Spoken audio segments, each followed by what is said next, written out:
Había una regla no escrita en el restaurante La Cúpula que todo el personal conocía desde el primer día y que nadie se atrevía a cuestionar en voz alta. La regla era simple y cruel a la vez, como suelen ser las reglas que las personas con poder inventan para las personas sin él. Esa regla decía que el cliente siempre tenía razón, sin importar qué tan equivocado estuviera, sin importar qué tan grosero fuera, sin importar cuánto daño causara a la persona del otro lado de la mesa. El cliente tenía razón y el empleado aguantaba. Así había sido siempre. Así seguiría siendo mientras el dueño del restaurante fuera el señor Fuentes, un hombre de sonrisa ancha y alma estrecha que llevaba 15 años construyendo su reputación sobre la espalda de personas que necesitaban demasiado el trabajo como para protestar. Sofía Navarro llevaba 2 años trabajando en La Cúpula como mesera del turno de noche. Tenía 26 años, cabello castaño que siempre llevaba recogido en un moño prolijo porque el reglamento del restaurante lo exigía, y unos ojos color verde oscuro que tenían el hábito de decir exactamente lo que ella pensaba aunque su boca aprendiera a callarse. Era buena en su trabajo. No en el sentido de que simplemente cumplía con las obligaciones, sino en el sentido real de que la gente se sentía bien atendida cuando Sofía estaba a cargo de su mesa. Recordaba preferencias. Anticipaba necesidades. Hacía que una comida ordinaria pareciera una experiencia cuidada, y lo hacía con una naturalidad que no podía fingirse porque venía de alguien que genuinamente se preocupaba por hacer bien lo que hacía, pero en La Cúpula, hacer bien el trabajo no era suficiente para estar a salvo. Porque en La Cúpula había personas que usaban a los meseros como un lugar conveniente para vaciar la frustración de sus propias vidas, y el señor Fuentes lo permitía porque la satisfacción inmediata del cliente era más importante para él que la dignidad de sus empleados. Esa noche era un viernes. Los viernes en La Cúpula eran los turnos más largos y más intensos de la semana, el tipo de noche en que cada mesa estaba ocupada, cada orden era urgente y cada cliente consideraba que su experiencia era la única que importaba en todo el restaurante. Sofía llevaba 6 horas de turno cuando llegó la mesa 12. Eran 4 personas, 3 mujeres y un hombre, con la apariencia y el tono de quienes están acostumbrados a que las cosas se hagan exactamente como ellos las piden y que toman cualquier imperfección como una ofensa personal. Todo empezó con el vino. Sofía lo sirvió correctamente, la temperatura era la adecuada y la copa estaba impecable. Pero una de las mujeres, de cabello rubio teñido y una expresión permanente de leve insatisfacción, dijo que el vino no estaba bien. Sofía preguntó con calma qué detalle podía mejorar. La mujer dijo que simplemente no estaba bien y que una mesera competente debería saber eso sin necesitar que se lo explicaran. Sofía ofreció cambiarlo. La mujer dijo que ya era demasiado tarde y que todo el inicio de la cena estaba arruinado por la incompetencia del servicio. Sofía respiró. Anotó la observación. Continuó con la orden, pero la mesa 12 no había terminado. Durante la siguiente hora, cada plato que Sofía llevaba era recibido con un comentario negativo. Muy tarde. Muy frío. El pan no era el correcto. La salsa estaba en el lugar equivocado del plato. Y con cada comentario, la voz de la mujer del cabello rubio subía un poco más de volumen, hasta que llegó un momento en que la mesa cercana podía escuchar perfectamente cada palabra. Fue entonces cuando la mujer dijo, con la claridad deliberada de quien quiere ser escuchada, que en su vida había recibido un servicio tan mediocre y que era evidente que Sofía no tenía el nivel para trabajar en un restaurante de esa categoría. Lo dijo mirando a sus acompañantes, no a Sofía, con la satisfacción de quien hace una actuación para una audiencia. Sofía se quedó quieta un momento. Tenía la orden en la mano. Tenía el corazón acelerado. Y tenía 2 años de aguantar exactamente ese tipo de cosas sin responder porque necesitaba el trabajo, porque tenía un alquiler que pagar y una madre enferma que dependía de ella, porque la alternativa era peor. Lo que nadie en esa sala supo hasta ese momento era que la mesa del fondo, la que siempre estaba reservada en los viernes especiales y que esa noche estaba ocupada por un hombre solo con 2 acompañantes discretos que no hablaban con nadie, llevaba exactamente 4 minutos observando cada detalle de lo que ocurría en la mesa 12. El hombre de la mesa del fondo se llamaba Marcos Villalba. Tenía 38 años y la clase de presencia que hace que los espacios parezcan reorganizarse sutilmente cuando alguien como él entra en ellos. No era el tipo de hombre que llamaba la atención de manera ruidosa. Era exactamente lo contrario. Se movía con una calma que tenía algo de calculada y algo de completamente natural, y miraba el mundo que lo rodeaba con unos ojos oscuros que registraban todo sin que ese registro fuera evidente para la mayoría de la gente. Vestía bien, con esa sencillez costosa que no necesita marcas visibles para comunicar su precio.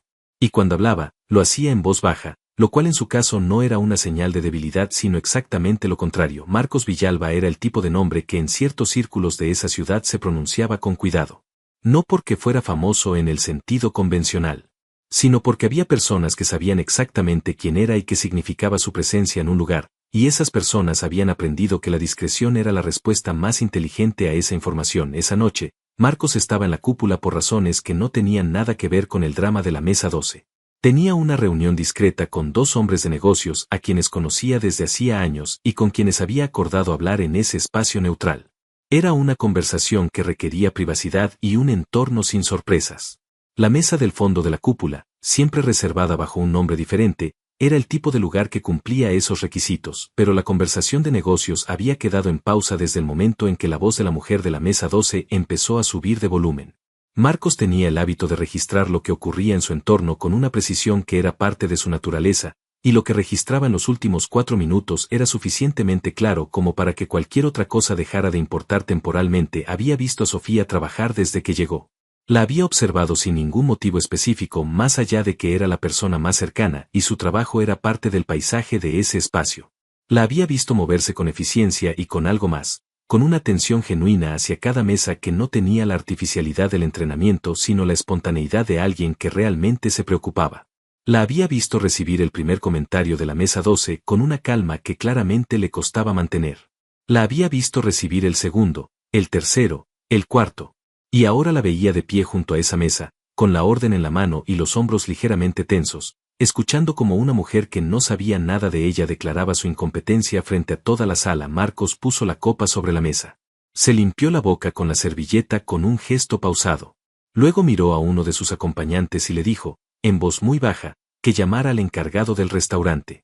Su acompañante asintió y se levantó sin hacer preguntas porque ese era el tipo de instrucción que uno ejecuta sin pedir explicaciones. El encargado del turno esa noche era un hombre llamado Rodrigo, que apareció en la mesa del fondo con la sonrisa preventiva de quien se aproxima a algo que no sabe bien cómo manejar. Marcos lo miró. Le dijo que quería la cuenta de la mesa 12. Rodrigo parpadeó. Le explicó que esa no era su mesa, que era la de Sofía. Marcos dijo que lo sabía, que quería la cuenta de esa mesa en su factura. Rodrigo lo miró sin entender del todo. Marcos repitió la instrucción con la misma calma y exactamente las mismas palabras, porque cuando Marcos Villalba decía algo una segunda vez significaba que no había tercera. Rodrigo fue a la mesa 12. La conversación fue breve y en voz baja. La mujer del cabello rubio primero frunció el ceño, luego preguntó algo, luego miró hacia la mesa del fondo. Marcos no la estaba mirando. Tenía los ojos en la ventana con la indiferencia de quien ha hecho lo que tenía que hacer y ya no necesita ver el resultado inmediato. Sofía estaba en la barra cuando Rodrigo la encontró y le dijo lo que había pasado. Le dijo que el señor de la mesa del fondo había pagado la mesa 12. Completa. Sin pedirle nada a cambio. Sofía lo miró sin entender. Rodrigo dijo que eso era todo lo que sabía. Sofía terminó su turno esa noche con algo instalado en el pecho que no sabía nombrar con precisión. No era alegría exactamente. Era algo más parecido al efecto que tiene en una persona recibir un acto de amabilidad inesperada cuando lleva suficiente tiempo sin recibirla, una especie de sacudida suave que te recuerda que el mundo tiene más de lo que tu experiencia reciente te ha hecho creer. Pensó en el hombre de la mesa del fondo durante el autobús de regreso a casa. No de una manera romántica ni analítica. Simplemente lo pensó, con la misma naturalidad con que uno piensa en una cosa curiosa que ocurrió durante el día y que no termina de asentarse. No lo vio al día siguiente. Ni al otro. La vida en la cúpula siguió con su ritmo habitual, que era un ritmo construido sobre la base de que nada cambiaba demasiado de una semana a la otra. Mismos turnos. Mismas caras. Mismos clientes difíciles que Sofía aprendía a manejar con la paciencia de alguien que sabe que tiene más cosas en juego que su orgullo momentáneo. La situación con el señor Fuentes empeoró ese mes. No de manera dramática sino de la manera en que empeoran las cosas cuando alguien ha decidido que una persona específica le molesta y empieza a buscar razones para justificar lo que ya decidió. El señor Fuentes había notado el episodio de la mesa 12, no la parte donde Marcos Villalba pagó la cuenta, sino la parte anterior, donde una cliente importante había expresado su insatisfacción con el servicio de Sofía. Eso, en la lógica del señor Fuentes, era un problema que necesitaba resolverse de alguna manera, y la manera más sencilla era la de siempre, encontrar a alguien en quien depositar la culpa. La convocó a su oficina un lunes por la mañana. Era un espacio pequeño en el segundo piso que olía a papel y a tabaco de pipa, aunque el señor Fuentes ya no fumara, y que tenía en las paredes fotografías de él estrechando manos con personas que evidentemente consideraba importantes. Le dijo a Sofía que había recibido quejas formales sobre su desempeño. Sofía preguntó de quién. Él dijo que eso era confidencial. Sofía dijo que si había una queja formal, tenía derecho a conocer su naturaleza para poder responderla. El señor Fuentes la miró con la expresión de alguien al que no le gusta que le recuerden sus propias reglas. Luego dijo que si seguía cuestionando sus decisiones iba a haber consecuencias para su contrato. Sofía salió de esa oficina y fue directamente al cuarto de descanso del personal, que estaba vacío a esa hora, y se sentó en una silla durante 3 minutos exactos. No lloraba. No era que aguantara las lágrimas, era que el cansancio de esas situaciones ya no llegaba como emoción sino como un peso físico y sordo que se instalaba en los hombros y en el cuello y que uno aprendía a cargar porque no había otra opción. Luego se levantó, se acomodó el moño, abrió la puerta y volvió a trabajar. Porque tenía el alquiler del mes siguiente. Porque su madre necesitaba los medicamentos de la semana.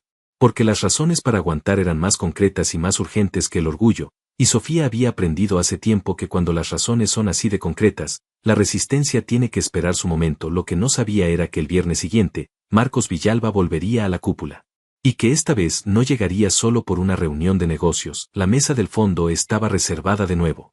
Sofía lo supo cuando Rodrigo le asignó el turno con una expresión que le dijo que había algo diferente esa noche. Rodrigo le dijo, en voz baja, que el señor de la última vez había pedido específicamente que su mesa fuera atendida por ella. Sofía lo miró. Rodrigo se encogió de hombros como quien transmite información sin poder explicarla. Sofía asintió y fue a preparar la mesa del fondo con la misma meticulosidad con que preparaba todas sus mesas, porque eso era lo que hacía independientemente de quien se fuera a sentar en ellas. Cuando Marcos Villalba llegó esa noche y la encontró esperando junto a la mesa con el menú en la mano y la misma expresión profesional de siempre, se detuvo un momento antes de sentarse. La miró. Y Sofía, que había decidido que iba a tratar esa mesa exactamente como trataría cualquier otra, le preguntó si prefería empezar con algo para tomar. Marcos dijo que sí. Luego dijo que se alegraba de verla bien. Era una oración simple, pero en el contexto de todo lo que la precedía tenía un peso que Sofía sintió aunque no dijera nada al respecto. Las siguientes semanas tuvieron un patrón que Sofía tardó en reconocer como tal porque ninguna de sus partes era dramática por sí sola. Marcos Villalba volvió a la cúpula el viernes siguiente. Y el otro. Siempre la misma mesa. Siempre pidiendo que lo atendiera a ella. No era algo que hubiera podido ignorar, pero tampoco era algo que Sofía pudiera analizar completamente sin información que no tenía. Lo que sí podía observar era la manera en que Marcos la trataba durante esas visitas, y esa manera era diferente a todo lo que ella había experimentado en 2 años de servicio en ese restaurante. Le hablaba como si su opinión importara.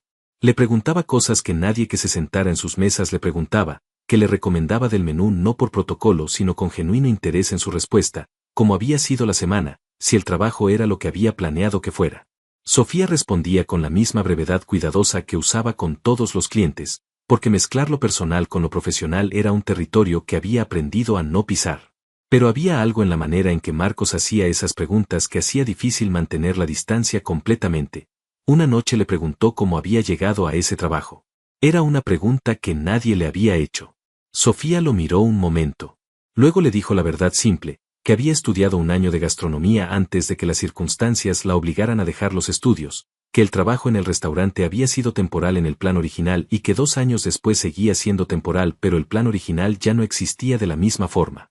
Marcos la escuchó con la atención completa que tenía para todo. Luego dijo que era una persona con más habilidades de las que ese lugar aprovechaba. Sofía dijo que era una observación amable. Marcos dijo que era simplemente lo que veía. Y lo dijo de una manera que no tenía la intención de impresionarla sino simplemente de decir algo que era verdad. El señor Fuentes notó el patrón de las visitas. No podía no notarlo. Un cliente que volvía todos los viernes y que pedía una mesera específica era un dato que el señor Fuentes procesó con la calculadora interna que tenía para ese tipo de información. Por un lado, era un cliente regular que consumía bien y que no generaba problemas. Por otro lado, la idea de que Sofía, a quien llevaba semanas buscando razones para desestabilizar, pudiera tener algún tipo de conexión con un cliente importante era algo que no le acomodaba. El señor Fuentes era el tipo de persona que necesitaba que la jerarquía de las cosas permaneciera exactamente donde la había puesto, así que tomó una decisión. A partir de la siguiente semana, reasignó las mesas. La mesa del fondo, dijo en la reunión de personal, iba a ser atendida por Carlos, el mesero senior. Razones de rotación, dijo. Distribución equitativa del trabajo, dijo. Nadie en el personal lo creyó completamente, pero nadie lo dijo en voz alta. Sofía lo supo por la lista de asignaciones que encontró el jueves por la tarde. Procesó la información sin reacción visible. Fue a terminar su turno. Y esa noche, en el autobús de regreso, pensó en cómo comunicarle eso a Marcos sin que pareciera que ella tenía algún interés personal en el tema, porque técnicamente era simplemente una decisión administrativa del establecimiento que ella no tenía ni el poder ni la posición para cambiar. No tuvo que decirle nada. El viernes siguiente, cuando Marcos Villalba llegó a la cúpula y encontró a Carlos esperando en la mesa del fondo, se detuvo igual que siempre. Miró a Carlos. Miró hacia la sala buscando a Sofía, que en ese momento estaba en la mesa 7 con una orden. Sus miradas se cruzaron brevemente. Sofía hizo un gesto casi imperceptible que indicaba la nueva asignación. Marcos asintió. Se sentó. Y Carlos, que llevaba 5 años en ese restaurante y que tenía el instinto de quien ha sobrevivido en ese ambiente, fue a atenderlo con toda la profesionalidad posible, pero antes de que la noche terminara, Marcos llamó a Rodrigo. Y le hizo una pregunta muy específica sobre quién había tomado la decisión de cambiar las asignaciones de mesa y en qué fecha. Rodrigo respondió. Marcos agradeció la información. Y siguió con su cena con la expresión tranquila de quien acaba de colocar la última pieza de un rompecabezas. Lo que ocurrió en los días siguientes al cambio de asignación fue algo que el señor Fuentes no anticipó porque no tenía información suficiente para hacerlo. Sus canales de información sobre los clientes de la cúpula eran los estándar de cualquier restaurante de ese nivel: nombre en la reserva, frecuencia de visitas, consumo promedio. No tenía manera de saber qué significaba el nombre Marcos Villalba más allá de esos datos superficiales. Y esa ignorancia era su vulnerabilidad más grande. Marcos Villalba hizo algunas averiguaciones. No sobre el señor Fuentes personalmente, al menos no primero. Las hizo sobre el restaurante, sobre su situación financiera, sobre los contratos que tenía con proveedores y sobre las relaciones comerciales que mantenían el negocio funcionando. Era el tipo de investigación que él podía hacer sin que nadie lo notara porque tenía personas a cargo de ese tipo de trabajo y porque en su mundo la información era siempre el primer paso antes de cualquier acción. Lo que encontró fue suficiente para entender el panorama completo. La cúpula tenía deudas con 2 proveedores principales que se refinanciaban cada temporada con acuerdos informales. Tenía un contrato de suministro de vinos que vencía en 3 meses y que dependía de una distribuidora que a su vez tenía relaciones con personas que conocían a personas que Marcos conocía muy bien. Y el señor Fuentes, personalmente, tenía un préstamo de mediano plazo con una institución financiera cuyos directivos eran exactamente el tipo de personas que asistían a ciertos eventos privados donde Marcos Villalba era un invitado habitual. Marcos no movió ninguna de esas piezas de inmediato. Las identificó. Las guardó. Y esperó, porque la paciencia era una de sus herramientas más efectivas y porque había aprendido que actuar antes de tiempo costaba más de lo que ahorraba. Mientras tanto, Sofía siguió trabajando. La reasignación de la mesa del fondo no era el único cambio que el señor Fuentes había introducido. Había también empezado a darle a Sofía los turnos menos convenientes, los lunes por la mañana cuando el restaurante casi no tenía clientes y las propinas eran mínimas, los domingos en el turno de cierre que terminaba pasada la medianoche. Era el tipo de presión que no constituye un despido formal, pero que está diseñada para hacer la permanencia insostenible. Sofía lo reconoció por lo que era. Siguió yendo. Siguió haciendo su trabajo bien. Y siguió anotando cada cambio en el cuaderno que guardaba en su bolso. Fue una tarde de ese mes que Sofía se cruzó con Marcos fuera del restaurante. Fue en la panadería de la calle 4, un lugar pequeño donde Sofía compraba el pan de la semana porque era el más cercano a su casa y porque la señora del mostrador le guardaba el tipo que le gustaba cuando llegaba tarde. Marcos estaba ahí por razones que probablemente tenían más de deliberadas de lo que aparentaban, aunque Sofía no tenía manera de saberlo. En ese momento se miraron. Él la saludó con la misma calma de siempre. Ella devolvió el saludo con la misma profesionalidad de siempre, aunque este no era el restaurante y los dos lo sabían. Marcos le preguntó si tenía un momento. Sofía consideró la pregunta un segundo. Luego dijo que sí. Se sentaron en las 2 sillas que la panadería tenía junto a la ventana, con un café que Marcos pidió para los dos sin preguntar porque ya sabía cómo lo tomaba ella de haberlo notado en el restaurante, y Marcos le dijo, directamente y sin construcción elaborada, que sabía lo que estaba pasando con los turnos en la cúpula. Sofía lo miró. Le preguntó cómo lo sabía. Él dijo que eso no era lo importante. Lo importante, dijo, era que ella no tenía que aguantar eso. Sofía dijo que tenía un contrato y responsabilidades financieras y que no podía simplemente dejar de aguantar las cosas que no le gustaban. Marcos dijo que entendía eso, pero que aguantar injusticias y no tener opciones eran dos cosas diferentes, y que quería que ella supiera que no necesariamente no tenía opciones. Sofía lo miró durante un momento largo. Había en esa conversación algo que era diferente a todo lo que habían tenido antes, más directo, más real, con menos espacio para los bordes formales que ambos habían mantenido. Y algo en ella, esa parte que había aprendido a no esperar nada de nadie, tomó nota de esa diferencia sin saber todavía qué hacer con ella. La conversación en la panadería no resolvió nada de manera inmediata, pero cambió algo en la manera en que Sofía veía su propia situación. No era que Marcos le hubiera dado respuestas. Era que la manera en que le había hablado la había hecho ver sus propias circunstancias desde un ángulo diferente, y a veces eso es lo más transformador que puede hacer otra persona. No resolver el problema. Mostrar que el problema no es tan inevitable como parecía. Sofía empezó a hacer algo que no había hecho en mucho tiempo. Empezó a buscar. No de manera urgente ni desesperada, sino con la calma de alguien que ha recordado que el mundo tiene más posibilidades de las que su rincón habitual permite ver.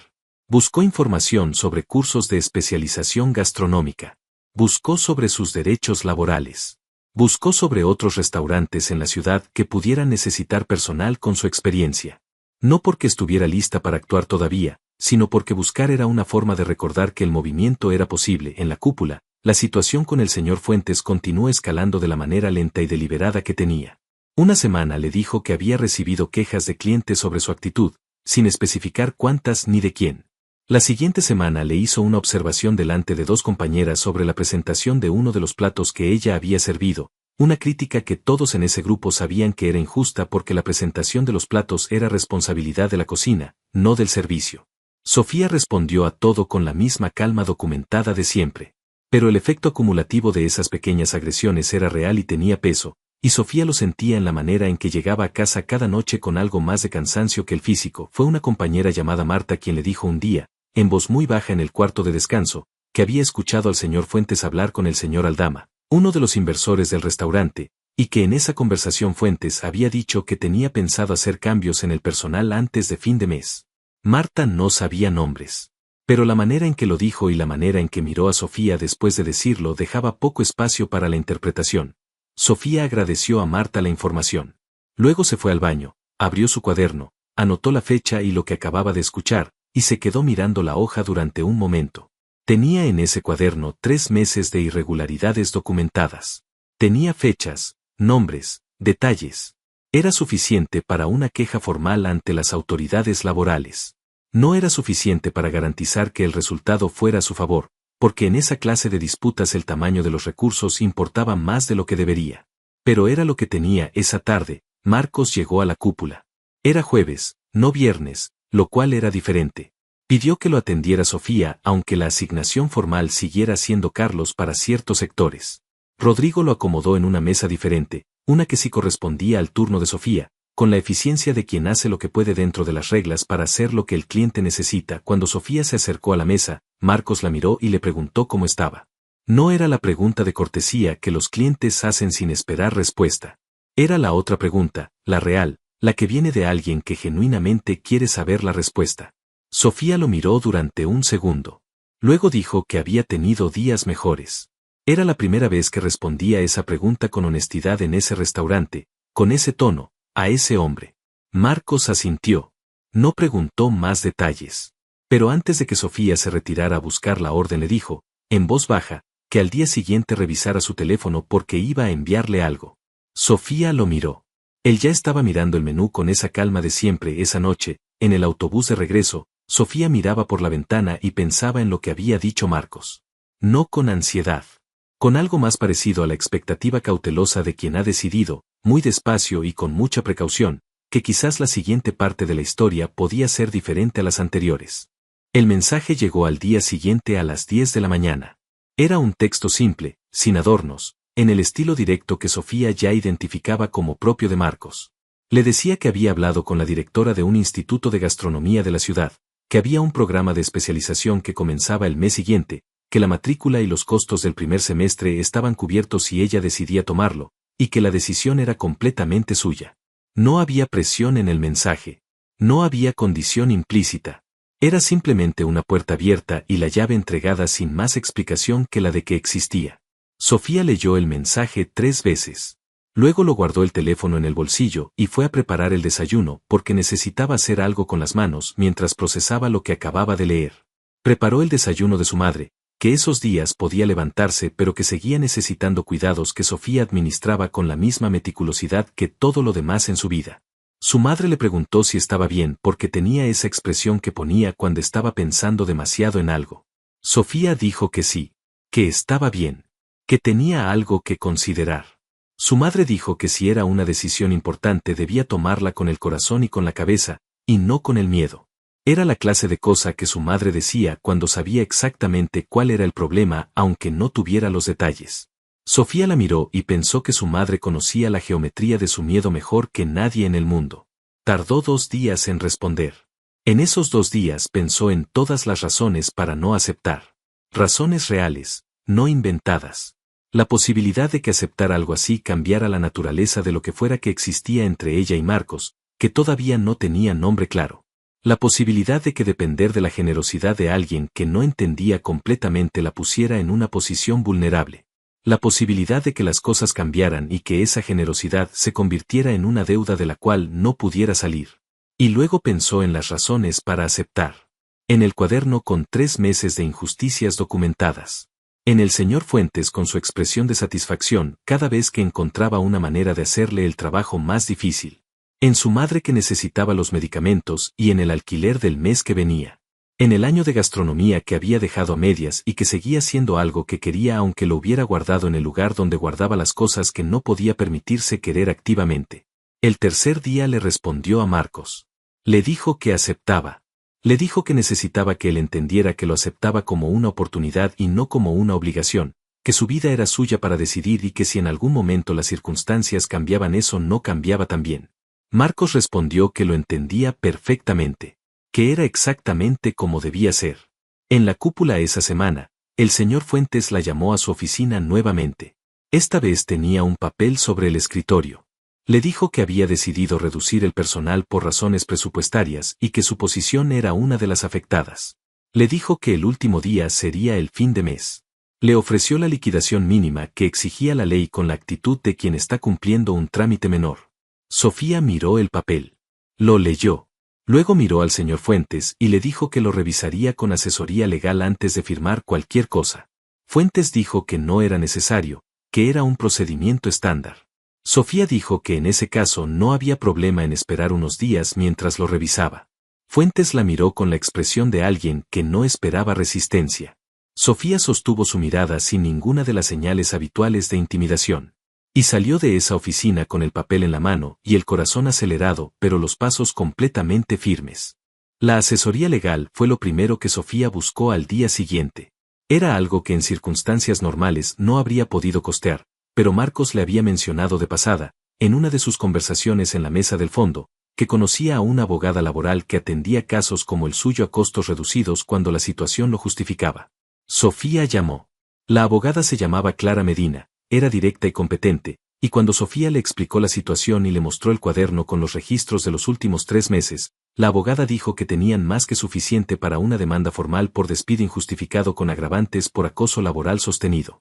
Sofía procesó esa información.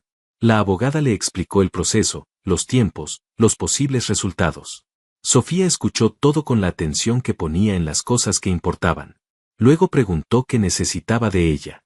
La abogada dijo que el cuaderno era el principio, que necesitaría también a los testigos que habían presenciado los incidentes. Marta ya había dicho que estaba dispuesta. Rodrigo, después de pensar 2 días, también.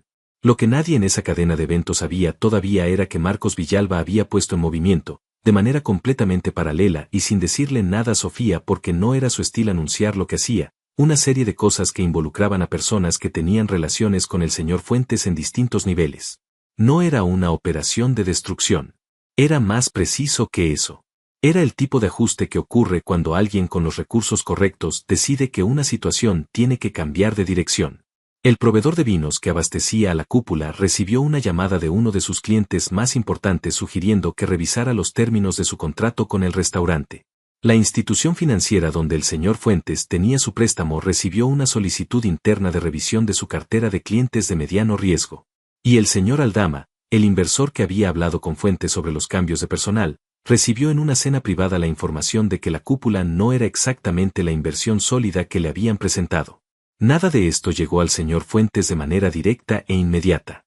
Llegó de la manera en que llegan los problemas reales, como una presión que se acumula desde distintos lados al mismo tiempo sin que ningún punto de origen sea fácil de identificar. Fuentes empezó a notar que las cosas no fluían igual, que las llamadas no se devolvían con la misma velocidad, que algunas conversaciones que siempre habían sido fáciles de pronto requerían más explicaciones. Sofía no sabía nada de esto cuando firmó los documentos para la demanda laboral con Clara Medina. Actuó completamente con sus propios recursos y sus propios registros.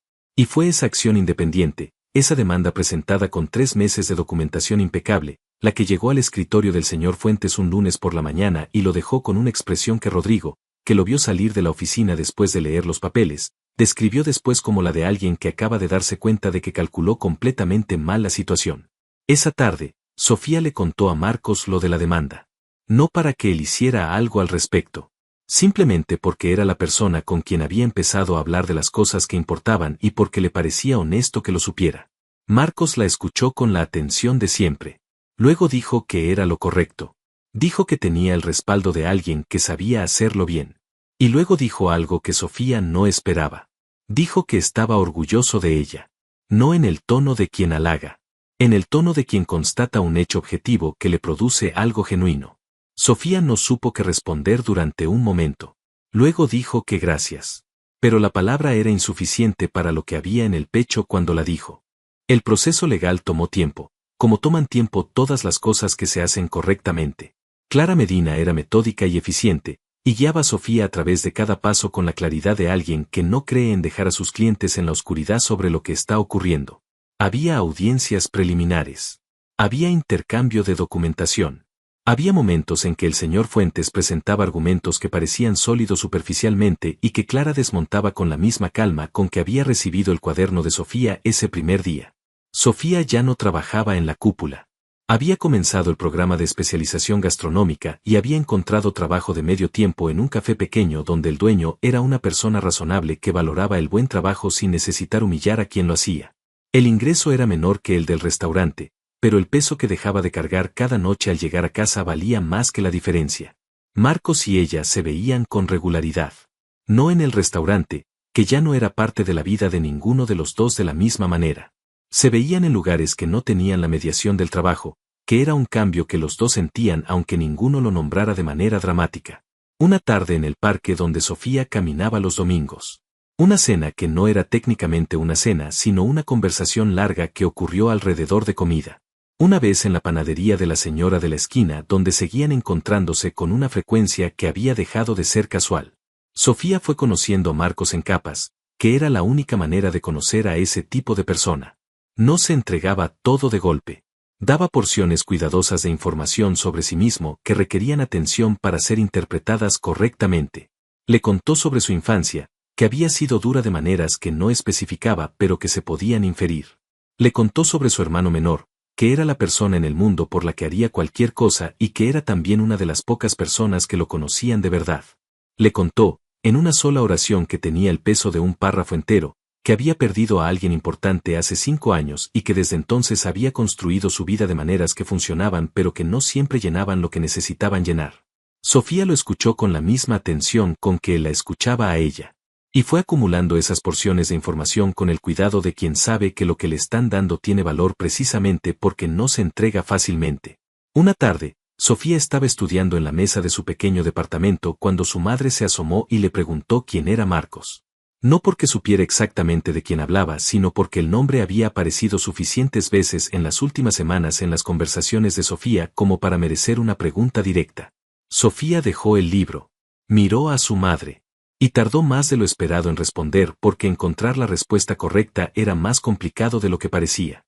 Terminó diciéndole que era alguien que la veía. No que la ayudaba. No que era generoso. Que la veía.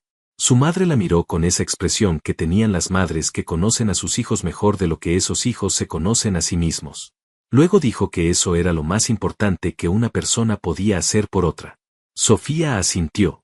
Y se quedó un momento con esa idea, la simplicidad de ser vista de verdad, sin distorsiones, sin el filtro de lo que uno quisiera que la otra persona fuera.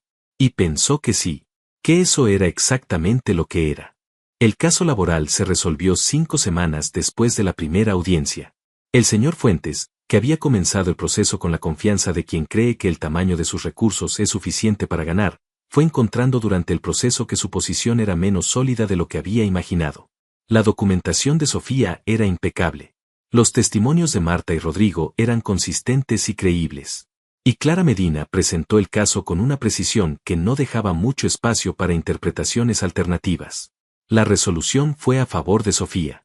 El señor Fuentes debía pagar la liquidación correcta más las compensaciones por acoso laboral documentado. No era una suma enorme, pero era justa. Y la justicia, en este caso, era más valiosa que la cantidad. Sofía se enteró del resultado por llamada de Clara Medina un jueves al mediodía. Estaba en el café de medio tiempo cuando llegó la llamada y tuvo que pedirle al dueño un momento para salir. Escuchó a Clara explicar el resultado con la voz en su oído y el sol de mediodía en la cara y algo que era difícil de contener subiéndole desde el pecho hacia la garganta. No lloró, pero estuvo cerca. No de tristeza sino de algo diferente. El tipo de emoción que surge cuando algo que llevaba demasiado tiempo sin resolverse finalmente se resuelve de la manera correcta. Le dijo a Marcos esa misma tarde. Él escuchó. Dijo que se alegraba. Y luego preguntó cómo se sentía ella. No sobre el resultado. Sobre ella. Sofía pensó en la pregunta un momento. Dijo que se sentía completa de una manera que hacía tiempo no sentía. Que no era solo la resolución del caso. Era todo lo que había tenido que hacer para llegar hasta ahí. Los registros. La decisión de buscar asesoría. La decisión de no firmar el papel ese primer día sin revisarlo. Las cosas que había hecho sola, con sus propios recursos. Marcos asintió. Le dijo que eso tenía un nombre. Ella le preguntó cuál. Él dijo que se llamaba saber quién era una. Sofía lo miró. Y algo entre ellos, algo que había estado construyéndose con la lentitud y la solidez de lo que se construye para durar, dio otro paso hacia adelante. El señor Fuentes tuvo problemas adicionales en las semanas siguientes que no tenían relación directa con el caso de Sofía, pero que hacían que su situación general fuera considerablemente más complicada de lo que había sido meses antes. El inversor Aldama revisó su participación en la cúpula. El proveedor de vinos no renovó el contrato. La institución financiera renegó las condiciones del préstamo. Fuentes no conectó ninguno de esos puntos entre sí ni con el nombre de Marcos Villalba. Pero experimentó el resultado de esas conexiones en la forma de un periodo complicado que le dejó claro que sus métodos tenían consecuencias que él no había calculado. Marta fue promovida en la cúpula bajo la nueva administración que tuvo que entrar cuando Fuentes redujo su participación. Rodrigo siguió en el restaurante con mejores condiciones. Las personas que habían estado en silencio durante los meses de presión encontraron que el silencio ya no era necesario. Y Sofía terminó el primer módulo de su especialización con la calificación más alta de su grupo, lo cual su profesora anunció en clase con el tono de quien sabe que está señalando a alguien que va a ir lejos. Hubo una noche de ese mes en que Marcos le habló de su vida de una manera diferente a todas las anteriores. No fue en respuesta a una pregunta. Fue de esa manera en que las cosas importantes a veces simplemente encuentran su momento, sin agenda y sin preparación. Estaban en la terraza de la casa de Marcos, que era la primera vez que Sofía entraba a ese espacio que no era ni un restaurante ni un lugar neutral sino el lugar donde él vivía de verdad, y la conversación había llegado a un punto donde lo que seguía naturalmente era algo más real de lo que habían tenido hasta entonces. Le habló de las decisiones que había tomado en su vida. No con evasivas ni con el tipo de vaguedad que usa quien quiere que la conversación parezca honesta sin serlo completamente. Le habló con la especificidad de quien ha decidido que la persona frente a él merece la verdad aunque la verdad sea complicada. Le dijo que había llegado a donde estaba por un camino que no era el que habría elegido si hubiera tenido las opciones que otros tienen desde el principio. Que había cosas en su historia que no eran simples de justificar aunque tuvieran explicaciones que él entendía. Y que en los últimos años había estado rehaciendo ese mapa de una manera que era lenta y que no siempre era cómoda, pero que era lo único que le parecía honesto hacer. Sofía lo escuchó todo sin interrumpir. Luego estuvo en silencio un momento. No porque no tuviera respuesta, sino porque la respuesta que tenía merecía pensarse antes de decirse. Finalmente le dijo que apreciaba que le dijera todo eso. Que no le pedía a nadie que fuera perfecto porque ella tampoco lo era. Que lo que le importaba de una persona era si miraba de frente lo que era y si hacía algo con esa mirada. Y que lo que había visto de él era que sí. Marcos la miró durante un momento que tuvo más densidad que los segundos que lo componen. Y dijo, con la brevedad que tenía para las cosas más importantes, que no había dicho eso a nadie antes de ese momento. Sofía dijo que lo sabía. Y en esa respuesta había una comprensión de lo que ese hombre era que no provenía de análisis sino de meses de atención genuina. Hubo un gesto esa noche, pequeño y sin dramatismo, que Sofía recordaría durante mucho tiempo. Marcos puso su mano sobre la de ella en la baranda de la terraza. No fue una declaración. Fue simplemente lo que era, el gesto de alguien que ha decidido que quiere estar más cerca. Y Sofía dejó su mano donde estaba porque quería lo mismo. No dijeron nada al respecto. No hacía falta nombrarlo esa noche. Estaba ahí, claro y real, en el espacio entre sus manos y en la manera en que los dos miraban hacia la ciudad con algo que era más parecido al futuro que al presente. La madre de Sofía le preguntó cuando llegó a casa si había pasado algo importante. Sofía dijo que sí. Su madre preguntó qué. Sofía pensó un momento. Luego dijo que había decidido no tener miedo de algo que valía la pena. Su madre asintió con la satisfacción tranquila de quien ha esperado pacientemente una noticia que ya sabía que llegaría. Lo que siguió a esa noche no fue un cambio dramático de circunstancias, sino una profundización de lo que ya existía. Marcos y Sofía no necesitaban declaraciones porque lo que había entre ellos se había construido con suficiente solidez como para que las palabras formales fueran casi un formalismo tardío. Estaban juntos de la manera en que están juntas las personas que han elegido estar, con conciencia y con los ojos abiertos sobre lo que implica esa elección. La madre de Sofía conoció a Marcos una tarde que fue a buscarla al departamento. El encuentro fue breve y completamente revelador, porque la madre de Sofía era el tipo de persona que evaluaba a las personas con una rapidez y una precisión que rara vez fallaba. Marcos llegó con la misma calma de siempre, saludó con una simplicidad que no tenía ni artificialidad ni distancia, y escuchó a la madre de Sofía hablar con la atención que ponía en todo.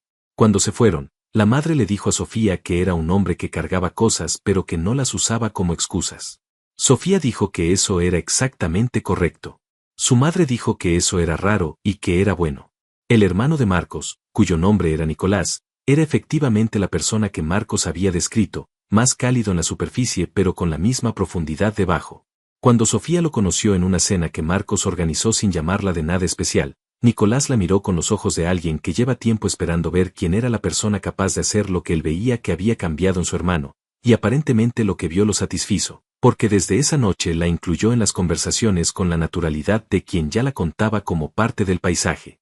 Pero el mundo en el que Marcos se movía tenía sus propias demandas, y esas demandas no siempre eran compatibles con la estabilidad tranquila que Sofía había construido para sí misma. Hubo una semana en que Marcos estuvo inaccesible durante 4 días sin explicación completa. Hubo una noche en que llegó tarde con una tensión en los hombros que lo hacía parecer diferente, más cerrado, más parecido al hombre que Sofía había visto la primera noche en la cúpula que al hombre que conocía ahora. Sofía no preguntó en esos momentos lo que no era el momento de preguntar. Pero tampoco fingió que no lo notaba. Cuando la tensión pasó, que siempre pasaba aunque a veces tardara, Sofía le dijo que entendía que su vida tenía capítulos que no podía abrirle completamente y que no necesitaba que lo hiciera. Pero que cuando hubiera cosas que sí podía decirle, que las dijera. Marcos la miró con una expresión que combinaba algo de sorpresa y mucho de gratitud. Le dijo que eso era más de lo que había esperado que alguien pudiera darle. Sofía dijo que era simplemente honestidad sobre lo que podía y lo que no podía. Y que lo que podía era suficiente para ella si lo que él tenía era real. Marcos dijo que era real. Lo dijo con la misma brevedad con que decía las cosas importantes. Y Sofía lo creyó no porque necesitara creerlo, sino porque conocía ya lo suficiente de ese hombre para saber cuando lo que decía era exactamente lo que quería decir. El programa de especialización gastronómica fue para Sofía más de lo que había esperado que fuera.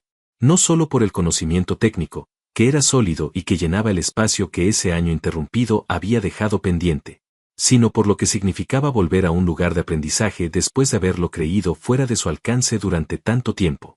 Había algo en entrar a ese salón cada semana que le recordaba que la vida tenía más capítulos de los que su periodo más difícil le había hecho pensar. Hizo amistades en el programa. Tenía una facilidad para conectar con las personas que le venía de lo mismo que la hacía buena mesera, la capacidad de prestar atención real a quien tenía enfrente.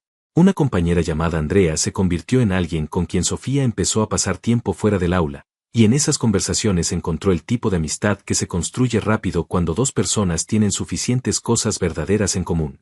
Andrea sabía de Marcos porque Sofía le había hablado de él con la honestidad que tenía en sus amistades reales. Andrea era práctica y directa, el tipo de persona que hace las preguntas que otros evitan. Le preguntó un día si tenía miedo de lo que implicaba estar con alguien como Marcos. Sofía pensó la pregunta honestamente. Dijo que sí, que a veces. Que había cosas en su mundo que eran complicadas y que lo serían siempre. Pero que el miedo de estar con él era diferente al miedo de estar sin él, y que ya había aprendido a distinguir entre los miedos que te protegen y los que simplemente te paralizan. Andrea dijo que eso era probablemente la respuesta más madura que había escuchado sobre el tema en su vida. Sofía se rió. Era la primera vez que se reía de algo relacionado con Marcos sin que hubiera un filtro de cuidado entre la risa y el pensamiento que la generaba. Y esa facilidad, esa ligereza nueva que tenía cuando pensaba en él, era también una información. Hubo una tarde en que Marcos pasó a buscarla al instituto al terminar la clase. Fue sin anunciarlo, aunque Sofía sospechó que Nicolás, que tenía el hábito de saber cosas, le había dicho el horario. Estaba apoyado en el auto fuera del edificio con la misma calma de siempre, y cuando Sofía salió con Andrea a su lado y lo vio, algo en su expresión se suavizó de la manera en que se suavizaba solo cuando la veía a ella. Andrea lo vio también. Luego miró a Sofía. Sofía intentó no sonreír demasiado notoriamente y falló por completo. Andrea le dijo en voz baja que la entendía perfectamente. Esa tarde dieron una vuelta larga antes de llegar a ningún lado. Marcos condujo sin destino específico, y Sofía no preguntó a dónde iban porque no hacía falta. Hablaron de lo que había pasado en la clase de ese día, de un plato que Sofía había preparado que el instructor había elogiado, de una técnica nueva que ella quería practicar el fin de semana. Eran conversaciones completamente ordinarias. Y en esa ordinariedad había algo que ninguno de los dos hubiera sabido nombrar con la palabra exacta, pero que ambos reconocían como la cosa más valiosa que había en sus vidas en ese momento. El restaurante pequeño llegó como idea de una conversación y se convirtió en realidad de la misma manera que las cosas se convierten en realidad cuando dos personas con recursos diferentes pero complementarios deciden que algo vale la pena. Sofía había mencionado, en uno de esos intercambios nocturnos donde las ideas salen sin filtro, que su sueño original no era ser mesera sino tener algún día un espacio propio. No grande. Algo pequeño con buena comida y atención genuina. El tipo de lugar que la gente recuerda no por el precio sino por cómo se sintió mientras estuvo ahí. Marcos la escuchó con la atención de siempre. No dijo nada en ese momento. Pero 3 semanas después le preguntó si había pensado más en eso. Sofía dijo que era un sueño de largo plazo, que todavía le faltaba formación y experiencia y capital. Marcos dijo que 2 de esas 3 cosas ya estaban en proceso. El tercero era una variable que podía tener una solución si ella quería explorarla. Sofía lo miró. Le dijo que apreciaba lo que estaba ofreciendo, pero que necesitaba construir eso de una manera que fuera suya, no solo en nombre sino en proceso. Marcos dijo que entendía eso perfectamente. Que lo que tenía en mente no era darle un restaurante sino ser socio en algo que ella construyera. Que la diferencia importaba y que si importaba para ella también importaba para él. La conversación siguió durante semanas. Hubo otras personas involucradas. Personas de negocios que Marcos conocía y que Sofía fue conociendo, una contadora que revisó números, un abogado que revisó estructuras. Fue un proceso que Sofía llevó con la misma meticulosidad que llevaba todo lo que le importaba. Tomó decisiones. Hizo preguntas.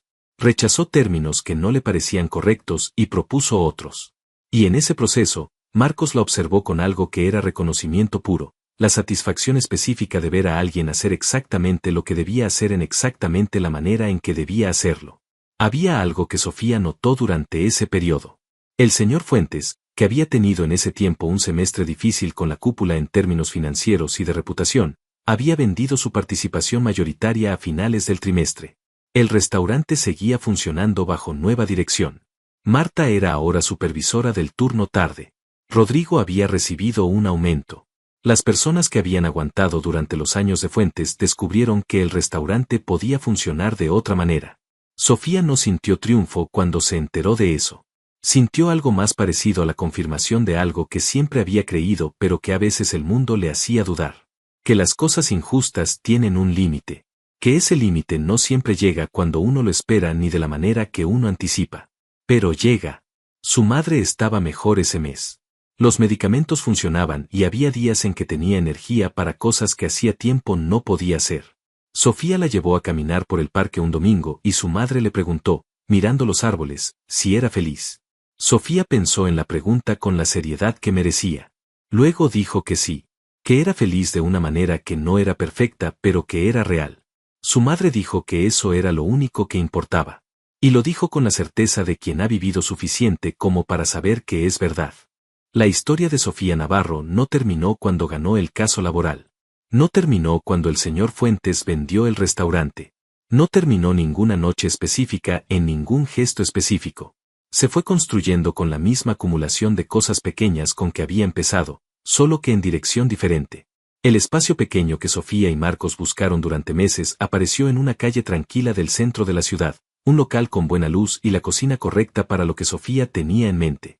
El proceso de poner en marcha ese lugar tomó 4 meses más de lo planeado y 3 veces más complicaciones de las anticipadas, y fue sin embargo un proceso que Sofía describiría después como uno de los más importantes de su vida porque en cada decisión, en cada problema resuelto, en cada detalle del menú cuidadosamente pensado, estaba construyendo algo que era completamente suyo aunque tuviera un socio. Porque los términos habían sido establecidos por ella. Porque las decisiones de cocina, de ambiente, de filosofía eran todas suyas. Y porque Marcos, que podría haber llenado el espacio con sus propias opiniones, había aprendido a estar presente sin ocupar el lugar que era de ella. El restaurante abrió un jueves por la tarde con pocas mesas y sin anuncio grande. Sofía quería que creciera de la misma manera en que ella había crecido, despacio y por razones reales. La primera semana tuvo capacidad completa 4 de los 5 días. La segunda semana, 7. Para el final del primer mes, había lista de espera los fines de semana. La madre de Sofía estuvo en la apertura.